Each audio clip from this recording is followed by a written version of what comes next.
Assalamualaikum warahmatullahi wabarakatuh.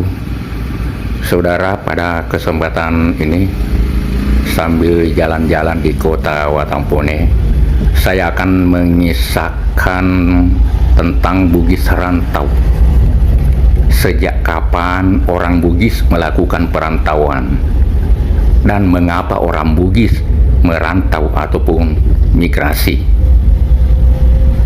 Seperti kita ketahui bersama bahwa suku Bugis dari Sulawesi Selatan sejak dahulu dikenal sebagai perantau atau pasompe. Secara umum, beberapa alasan yang mendorong orang Bugis melakukan perantauan, yaitu diantaranya selain masalah keamanan, juga terkait sosial ekonomi dan pengetahuan.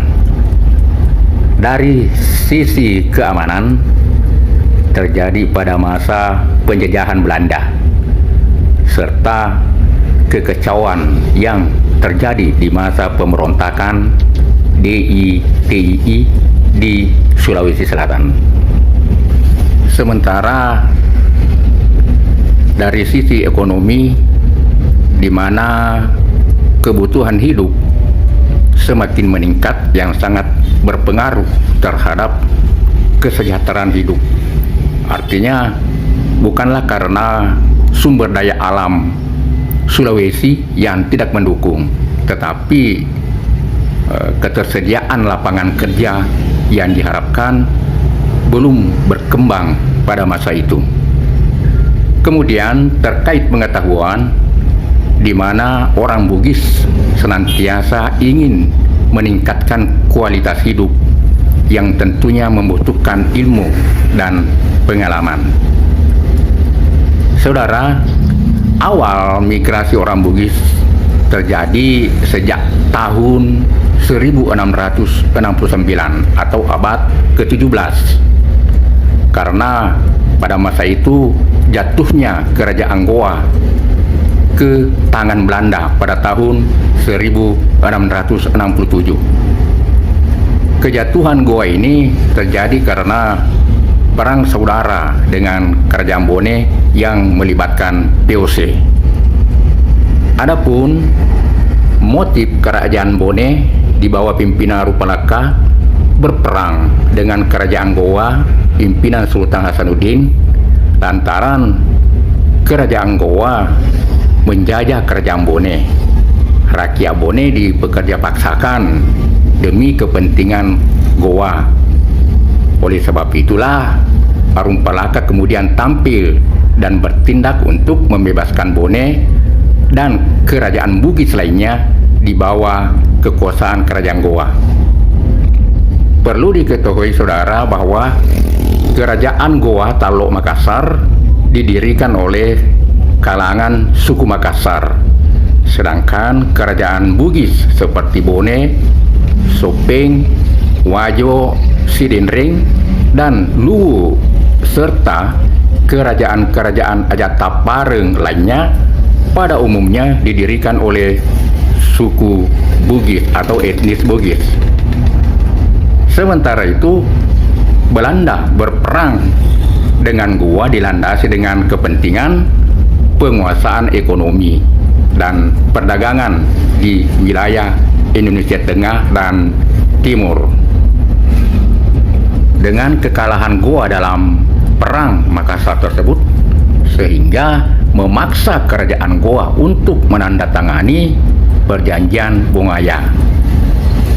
Perjanjian Bongaya ini secara garis besar mengatur hal-hal seperti monopoli Belanda dalam bidang perdagangan rempah-rempah di kawasan Sulawesi Selatan dan Sulawesi Tenggara.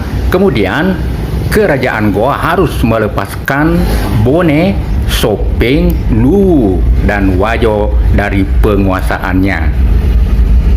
Selanjutnya dalam perjanjian Bongaya ini mengisyaratkan Rumpalaka dikukuhkan sebagai Raja Bone. Selain itu, Goa harus menyerahkan seluruh bentengnya dan membayar seluruh biaya perang dalam bentuk hasil bumi kepada Belanda setiap tahunnya. Isi lain dari perjanjian Bongaya tersebut adalah rakyat Goa Makassar hanya diperbolehkan melakukan pelayaran ke daerah-daerah tertentu seperti ke daerah Bali, Jawa, Batavia, Batam, Jambi, Palembang, Borneo, dan Johor. Orang Goa Makassar dilarang untuk melakukan pelayaran ke wilayah Banda dan Maluku yang merupakan penghasil rempah-rempah. Dan itu pun pelayaran yang mereka lakukan juga harus seizin Belanda. Karena rakyat Goa Makassar yang tidak mau mematuhi perjanjian ini akhirnya melakukan juga migrasi. Mereka keluar dari Sulawesi Selatan. Bahkan pelayaran yang mereka lakukan melampaui dari wilayah yang diisingkan oleh Belanda. Dan tentu semua ini sangat merugikan pihak Goa. Akan tetapi meskipun Arung Palaka berhasil membebaskan negeri-negeri Bugis dari pengaruh Goa, lantaran perjanjian Bongaya tersebut turut memengaruhi kehidupan masyarakat Bugis di Sulawesi Selatan.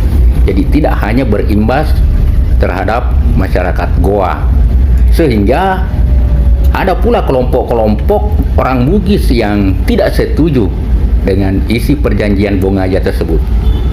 Selain itu, mereka tidak senang atas kehadiran Belanda di Sulawesi Selatan. Mereka tidak mau tunduk di bawah kekuasaan Belanda. Terlepas dari semua itu, cita-cita Arung Palaka berhasil mengembalikan harga diri suku dan bangsanya. Ia berhasil membebaskan negerinya dari penjajahan Goa. Bahkan tidak ada lagi perang yang berarti antar kerajaan di Sulawesi Selatan sejak Arung Palaka memegang kendali. Masing-masing kerajaan mengurus diri sendiri tanpa tekanan dari pihak kerajaan lainnya. Bahkan kemudian sejak kejatuhan Goa Makassar, justru yang muncul kemudian adalah kebencian terhadap penjajah Belanda. Dengan pengaruh Belanda inilah kemudian juga memicu migrasi di kalangan Bugis. Mereka keluar dari daerah Sulawesi Selatan untuk mencari kehidupan baru. Hal-hal itulah yang menyebabkan orang Bugis bermigrasi atau malik ke dapureng. Hal itu dilakukan demi kebebasan, sehingga ia pergi mencari rezeki atau masa padale di negeri rantau dengan harapan dapat hidup layak dibanding di daerah asalnya. Memang pada awalnya seperti kebiasaan orang Bugis, apabila pergi merantau biasanya hanya dilakukan oleh laki-laki. Sementara yang sudah berkeluarga, istri dan anak-anaknya ditinggalkan untuk sementara di kampung. Setelah berhasil di negeri rantau, kemudian ia pulang kampung dan memboyong keluarganya. Hal seperti inilah yang disebut balik ke dapureng. Netiwi mana ni? Bayi ni si bawah anak-anak hari somperna. Coba bayangkan saudara, sebelum ada HP seperti sekarang ini, apabila seseorang pergi merantau, tidak ada komunikasi selain melalui surat dan dikirim lewat kantor pos. Bahkan ada juga surat hanya dititip kepada orang yang kebetulan hendak mudik. Dan seperti saya lihat sendiri, surat tersebut menggunakan bahasa Bugis dan huruf lontara. Misalnya seperti ini, naletu natarimai sur pasele watakale narumai anak tak riasenye ambo upe Monroe Rikulaeno Jambi atau Monroe Ritawau dan seterusnya. Jadi ini hanya contoh. Dan terkadang saudara, dalam surat itu terdapat titipan berupa uang atau barang. Kiriman seperti ini dalam bahasa Bugis atau orang Bugis menyebutnya sebagai Pak Datu atau kiriman. Fase selanjutnya pemberontakan DITII, pimpinan Kahar Musakar pada tahun 1965.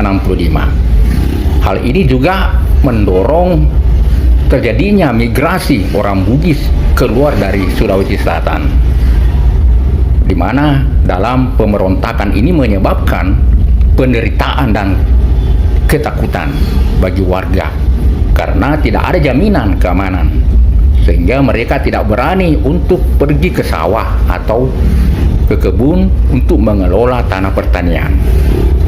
Dan terkait cerita-cerita tentang Kahar Musakar ini tentu sering dikisahkan oleh perantau Bugis kepada anak-anaknya, utamanya yang mengalami masa-masa sulit pada waktu itu. Bahkan sepak terjang Kahar Musakar dari Tanah Luwu ini melegenda hingga sekarang ini.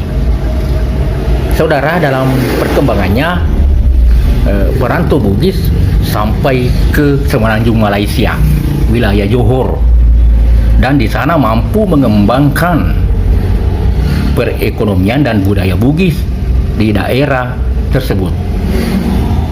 Jadi kedatangan orang Bugis dapat diterima dengan baik dan tidak menimbulkan konflik dengan penduduk lokal, yaitu etnis Melayu.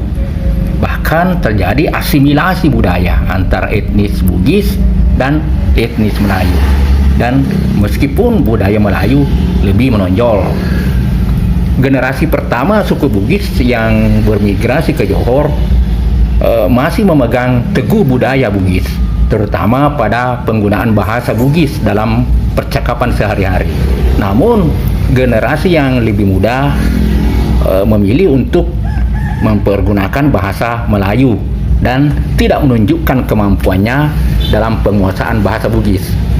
Nah, asimilasi Bugis dan Melayu inilah kemudian disebut atau memunculkan identitas Bugis Melayu. Selanjutnya, saudara, migran Bugis yang dikenal dengan istilah Pasompe memiliki kemampuan untuk melakukan pelayaran hingga jauh dari tempat asalnya, bahkan hingga ke daerah terpencil atau wilayah perbatasan. Kemudian proses asimilasi akan terjadi di daerah yang didatangi oleh para perantau Bugis itu. Nah, perantau Bugis ini mampu mengembangkan kekuatan politik dengan cara berafiliasi dengan pemerintah setempat. Itulah kelebihannya orang Bugis. Mereka juga mampu memengaruhi sistem politik dan budaya ekonomi lokal dengan kekuatan politik yang dimiliki orang Bugis. Nah, penguasaan etnis Bugis dalam bidang ekonomi dilatar belakangi oleh banyak hal. Karena sejak dahulu orang Bugis dalam menjelajahi samudera dan melakukan pelayaran dengan mempergunakan perahu pinisi untuk berdagang dari pesisir ke pesisir. Nah, misi pelayaran maritim yang dilakukan oleh orang-orang Bugis ini dapat berkembang hingga ke berbagai wilayah. Itu ada penyebabnya. Sebabnya adalah karena orang Bugis memiliki pengetahuan dan keterampilan navigasi.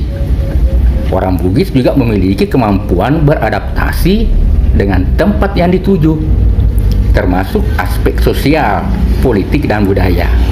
Kemudian orang Bugis berani berpetualang. Orang Bugis juga merupakan pekerja keras dan kompetitif. Ya, orang Bugis juga bertanggung jawab dan menjunjung tinggi budayanya dan menghargai budaya lain. Nah, itu hebatnya Bugis. Nah, hal-hal seperti itulah sehingga orang Bugis tetap eksis di berbagai wilayah. Dengan begitu menyebabkan pula usaha perdagangan orang Bugis berkembang pesat. Apalagi beragam komoditas yang mereka dagangkan merupakan kebutuhan penting bagi masyarakat di wilayah tempat mereka berlayar.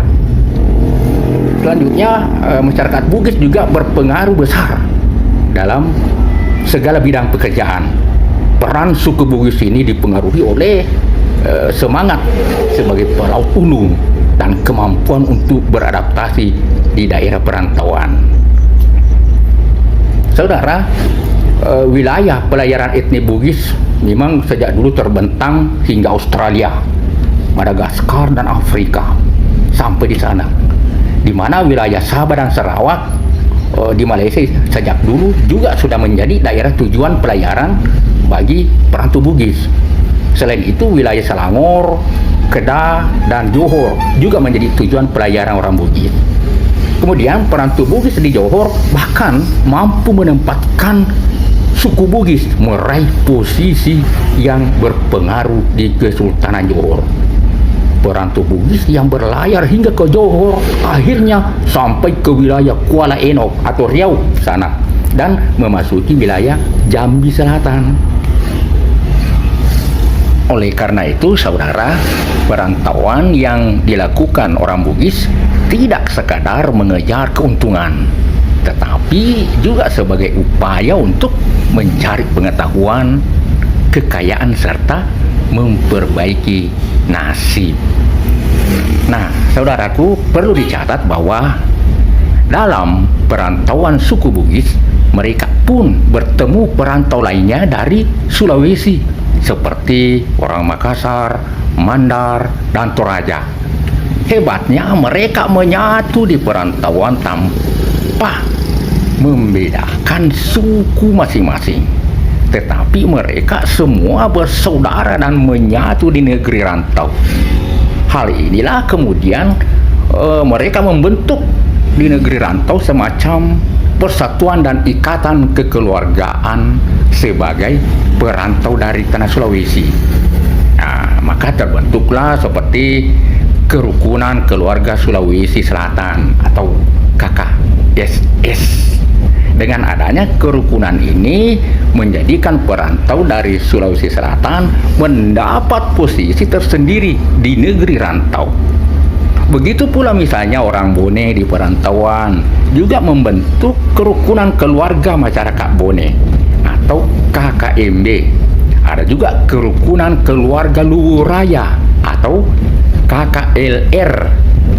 Selain itu ada juga Kerukunan Keluarga Wajo atau KKW, kemudian Kerukunan Keluarga Sopeng atau KKS, Kerukunan Keluarga Goa, serta kerukunan lainnya di setiap kabupaten di Sulawesi Selatan.